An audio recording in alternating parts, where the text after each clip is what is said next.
The first thing I wanted to talk about is just what's due this week, because last week there was a little bit of confusion, I think, because I had more absences than I have had any of the other weeks, and I think that people miss that. So the two that are for attendance this week are, well, actually, there's three that you can do for attendance, I think. I have this due by Friday. I'm not going to grade it till Friday, but when I go take attendance, I will look at it to see if you've submitted there. I will look at this one, the Sirgawin and the Green Knight, and the Beowulf, other people's opinions. Those are the three posts I'll look at for attendance.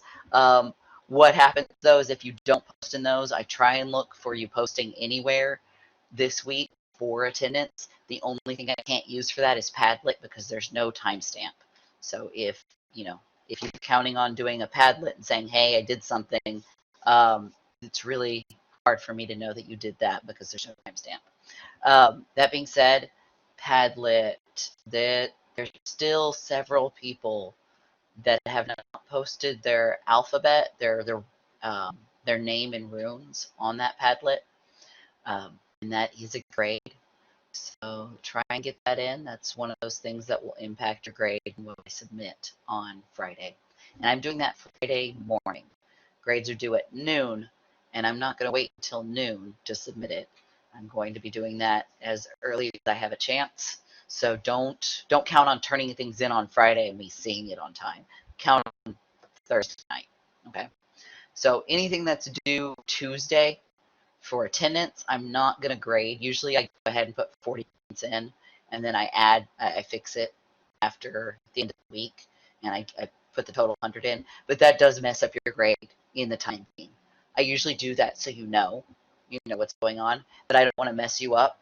So I'm not even going to put the grade for 80 submissions on Tuesday. So I'm not even going to touch any of that until after I submit grades on Friday, and then I'll go back and grade those things. Okay. Um, so I don't want that to mess you up. So that's all three things that I said are due this week. Make sure you do actually do those things this week. That way I can give you attendance. Now I had several people that they got a notification for attendance. I'm not super strict on attendance, especially considering what's going on. Um, if you start missing on a regular basis, I'm going to be worried about you. I'm going to email you. You're going to get behind. Um, it's just the state law that I take attendance. It's part of the state guidelines for giving funding to community college. I have to take attendance. Okay, and they strongly recommend that if people don't attend, you drop them. But it's it's a whole big mess if I do that, so I just don't. Okay. Um, but if you miss a whole lot, you're going to start getting behind and it's going to be really hard to pass. So it's in your best interest to do your work when it's assigned, right? The other thing I wanted to talk about, there's three things I wanted to talk about. The last one was King Arthur. But the other thing I wanted to talk about is in the lessons, I've added a new folder. I don't know how many of you have seen it. Anybody? Have you seen it? Maybe you're hungry. Go ask Andy for food. I'm busy. Go with the rest of your macaroni and cheese. It's on a recording. Cheese. He did not. He knows I'm busy. Okay. So anybody raise your hand if you've seen the folder, the Twitter Epic folder. I just added that. There's going to be a little bit more material I add. Hold on a second.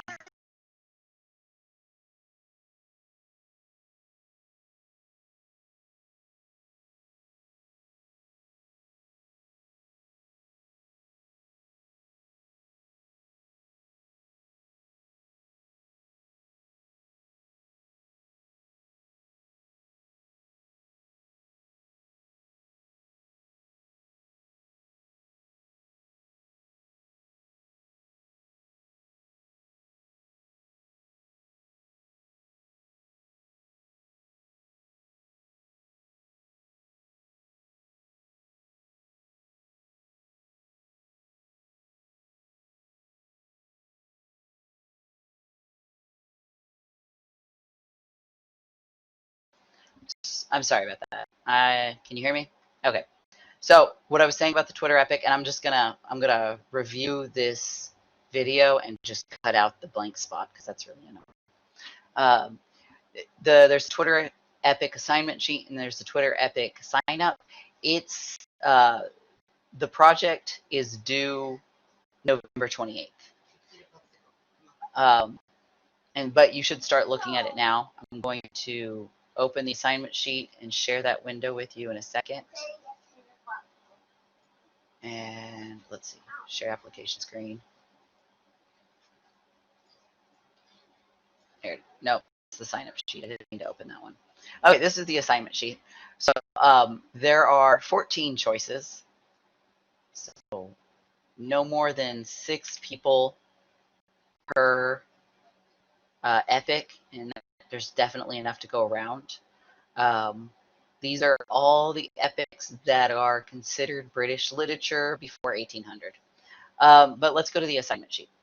That's what I actually meant to open. It's not super fluid changing between screens, so it takes me a second. I don't understand. I must have made both of those the same ink. Oh no. Okay, that's what I did. Well, I'm glad that I figured that out now. Let me find the right one because they're all pulling up the same one and it's not, none of them are the assignment sheet. So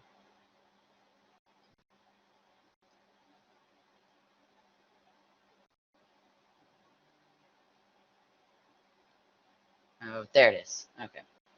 Let me share that screen. I apologize. There. Okay. So right here it says it's due Friday, November 27th. Now, please note that that is the very last day of Thanksgiving break. So don't, plan ahead now. If you don't want to be doing this on Thanksgiving Day, then keep that in mind.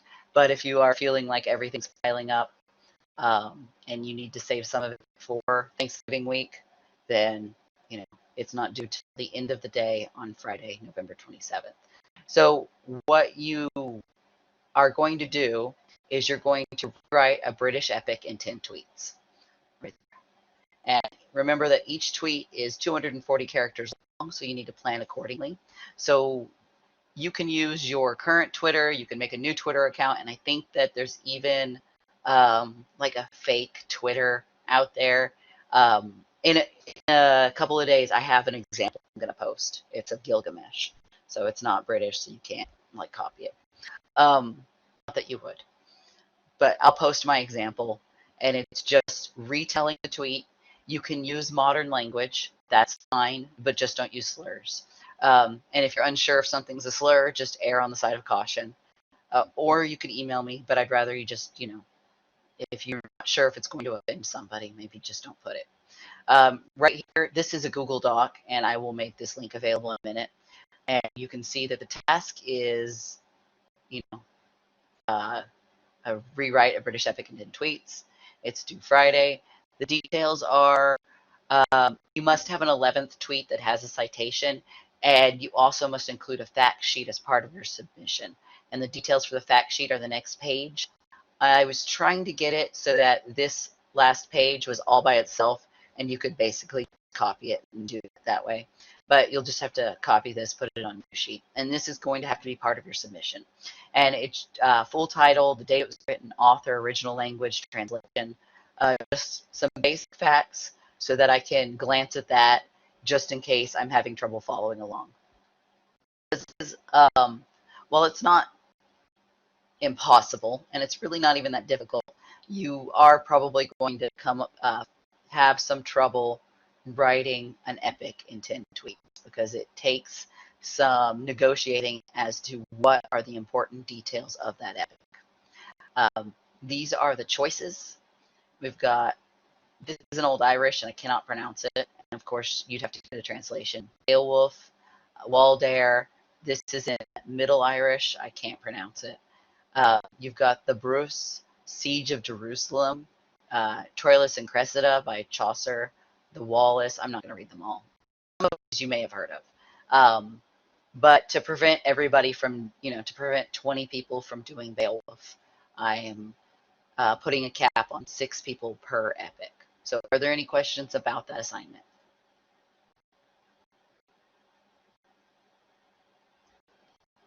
Can you still hear me? Okay. My little microphone still claims that you can hear me. So. Okay, I'm waiting for questions and I'm not getting any. The last thing I wanted to share with you was that this week you should be reading Sir Gawain and the Green Knight. And I have a brief PowerPoint. Yes, you sign up. The sign up date is October 28th. So that's still, let me see, that's a little over a month worth of time to figure out which one you want to do.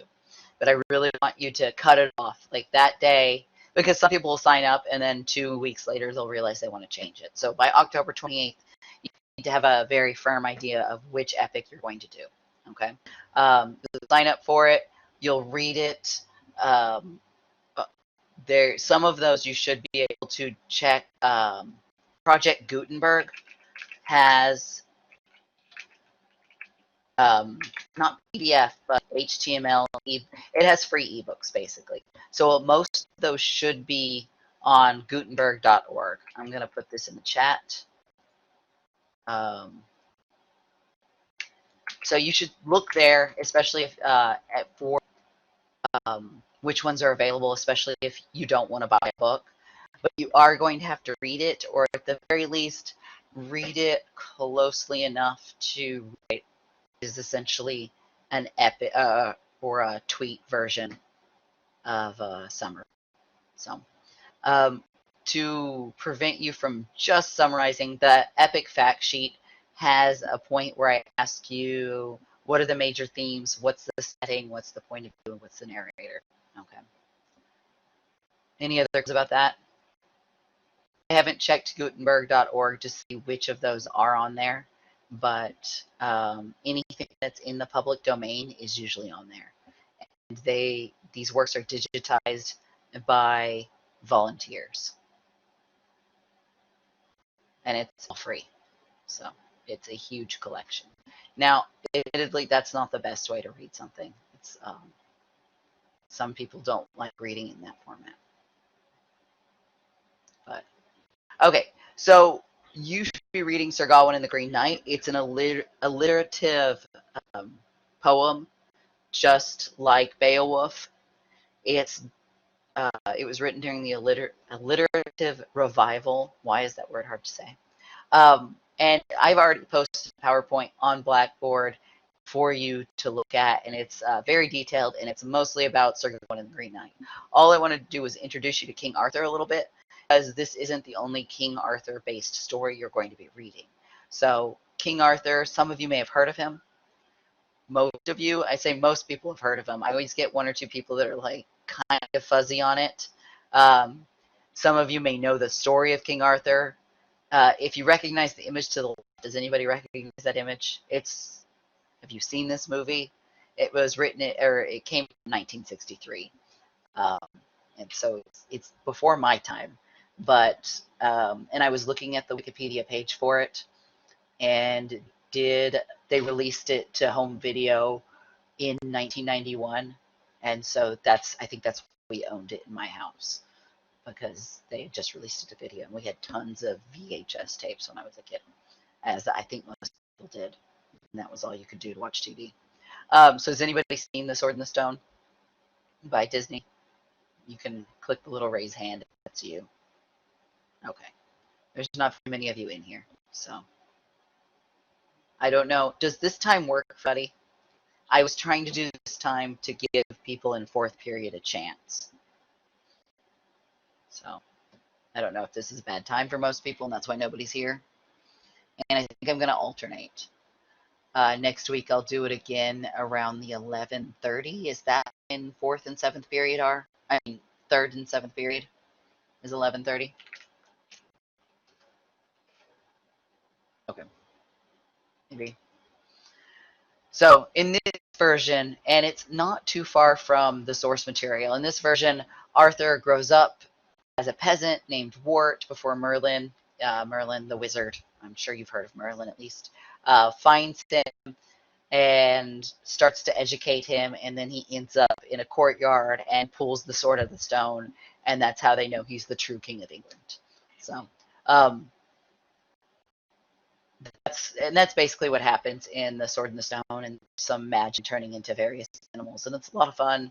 And there are so many renditions, and you'll see that in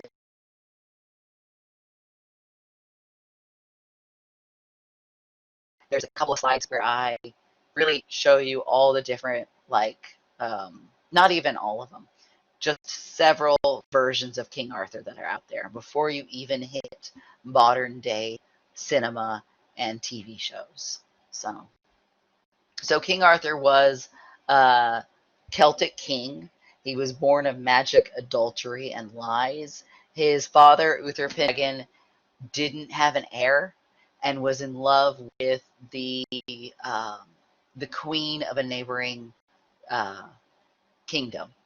And so Merlin turns him into her husband, and he goes and fathers a child. So adultery and lies. In some versions, they try to make it slightly more wholesome and say that she's in love with him, but in the original version, she doesn't even know it's him. So it's King Arthur's kind of born of icky circumstances. He is considered one of the most famous rulers of Britain, even though he may not have existed. So if he existed, it was between the Roman occupation of Britain, which lasted about 4 centuries, and the Anglo-Saxon invasion. And 500 AD is not attached to the Anglo-Saxon invasion, it's attached to when he might have existed. So when he existed, it would have been pre-Beowulf, and because he's a Celtic king. Was he real? Probably not, but maybe. It's a link that talks about, if you're interested in it, it's a link about whether or not King Arthur was a real person. And it's interesting. There's, on the next slide, I have the source material. The first mention that we know of that we have was in 830, so that would have been at least 300 years after he supposedly existed. A Welsh monk named Nennius wrote the history of the Britons, and in that Arthur was described as a real person and led the charge in 12 separate battles. There's another scholar I really like. Her name is Dorsey. Oh, I want to say Armstrong. Let me look her up real quick.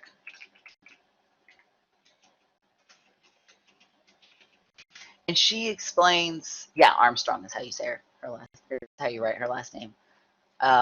She explains that there was probably a king during that time, and his name wasn't anything like Arthur, but they changed it for whatever reason. That there was probably a king that defended his people against the Anglo-Saxons, and that's what King Arthur is said to have done. What, Quentin? I'm hungry. Go ask Andy for food.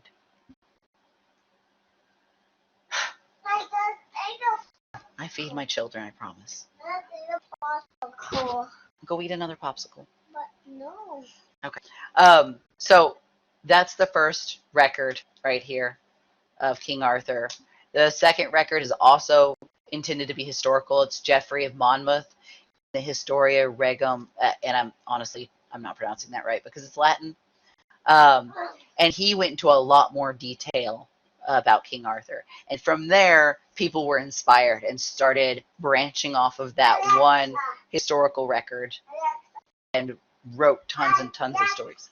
Go talk to Alexa in a different room. I'm going to have to lock my door.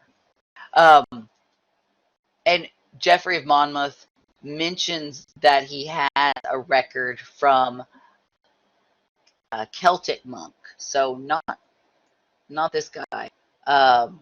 But we don't have any evidence of that record. He said he got all of his information from someone else. So in 1155, the Round Table was added. Between 1160 and 1180, Crétin de Troyes wrote 5 Arthurian novels. I got confused because I don't have a punctuation here, so whatever. And he really developed the theme of chivalry and courtly romance. And he introduced Lancelot, who's right here on this. Actually, okay, so this is King Arthur, this is Lancelot, and this is Lancelot's brother that is defeated King Arthur in battle and is trying to kill him, if I remember that correctly. And so Sir Gawain. Okay, so how does all this tie to what you're reading? Sir Gawain is a king in King Arthur's, not a king, sorry, a knight in Arthur's court. He's King Arthur's nephew. And that's confusing because Mordred, you'll learn later on when we read Sir Thomas Mallory's Le Morte d'Arthur, you'll learn that Mordred is King Arthur's son. And basically that's because of a few things. People having children with their half-sisters. Because I am in the middle of something. People having children with their half-sisters, and also various versions of tales being written and then rewritten. He also has a horse named Gringlet, which you'll learn when you read this. He was one of the greatest knights before he was outshone by Lancelot. He was originally portrayed as formidable, courteous, fiercely loyal. In Sir Gawain and the Green Knight, you'll see that he's still those things, but all of that is tested. But then when what they call the Lancelot Grail cycle, when the French basically got a hold of King Arthur, and a ton of King Arthur material is written in France, in French. But they make him more worldly and proud and not nearly as noble necessarily or chivalrous as he is in earlier texts, like Sir Gawain and the Green Knight. So Sir Gawain and the Green Knight, it depends on how you interpret it or how you look at it the first time. You may not see him as chivalric. You may not see him as loyal and courteous. But ultimately, the point is that he is tested and he is shown to be human. So once you read that, we'll talk a little bit about that next week. And it's in the PowerPoint that I posted already on Blackboard. So that's really all I have for you today.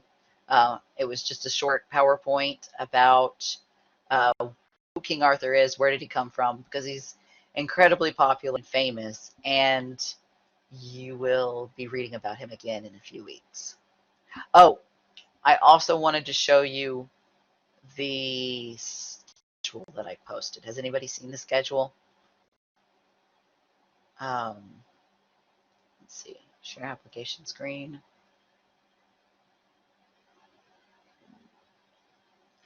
That should work. Okay. I put it under syllabus. And then it's right here. It's the tentative reading schedule, and it's another Google Doc link. I'm doing a lot of those. And let me share that screen real quick.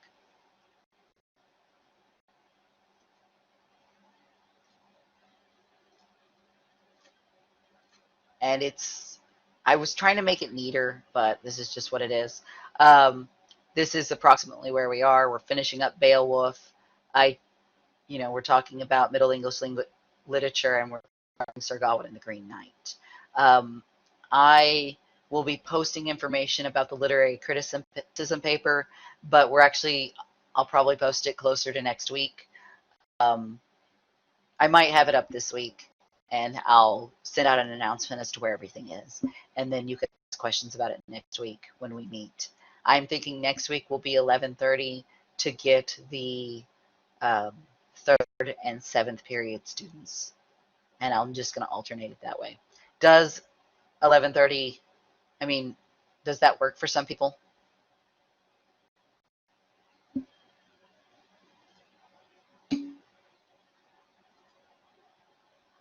Oh, I gotta. Okay. And I'll send, it should be the same link. I'm going to use the same link every time, but sometimes people can find that or for whatever reason, so I'll send it out again. That way it's not even an issue. So are there any questions about any of this?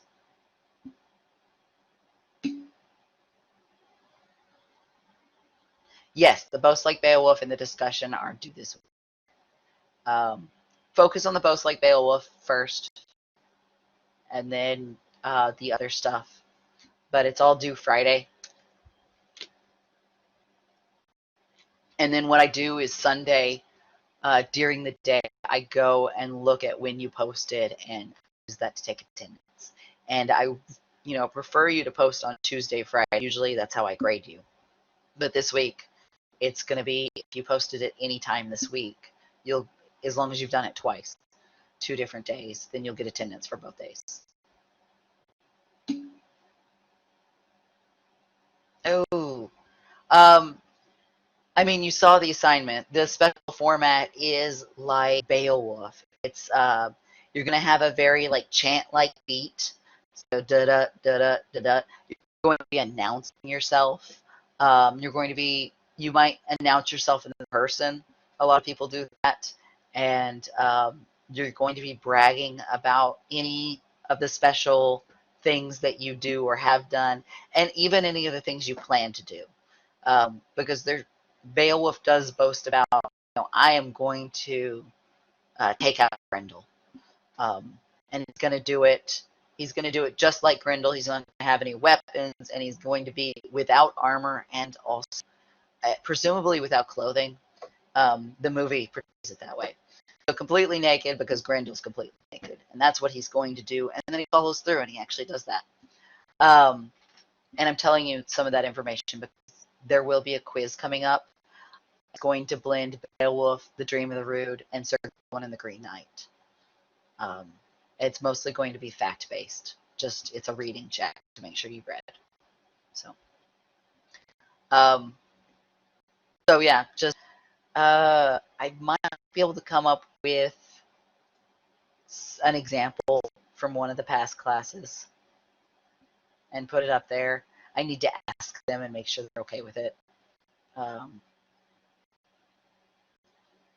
I have to find it because I don't think I had them posted online.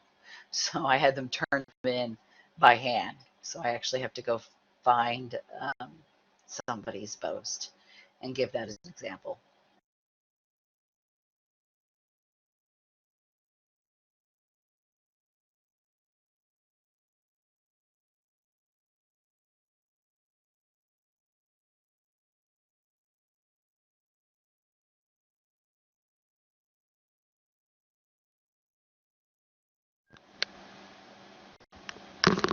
Okay, it's back. I think my mic just has like an automatic turns off after 30 minutes, and I've just started to catch on. That's what it's doing. I thought all this time it was dying. Um, okay, are there any other questions? I don't know if that answers your question, Bethany. The special format is in the assignment. It's make sure you use alliteration in every line. It's make sure you have the stressed, unstressed, stressed, unstressed syllables that make it seem like a chant. Trying to remember off the top of my head. I guess I could just open it up. Okay, I'm glad that helps. Anybody else about what's due this week? And I'm just going to start scheduling these for Tuesday. That way it's the beginning of the week. I don't have time to do them twice a week. You could tell this entire time because both of my younger children are home all day, all the time. So they're in my business. I mean, they should be. They're children. But also, it makes it more difficult. And I apologize for the interruptions. I don't sound like a mean parent, honestly. So we'll do these Tuesdays. I'll alternate the time to try and get A's and B days in, unless that becomes a problem. I'm looking at the discussion board. Oh, I'm in the wrong. Okay, if there aren't any other questions, and I can wait here if somebody comes up with something for a minute or two. I'm trying to open up the Boast Like Beowulf assignment sheet. Oh yeah, it should be 10 to 20 lines, and you should have 2 examples of an original kenning. That's a big deal. You may want to mark at the bottom of your sheet what your original kenning is. Okay, so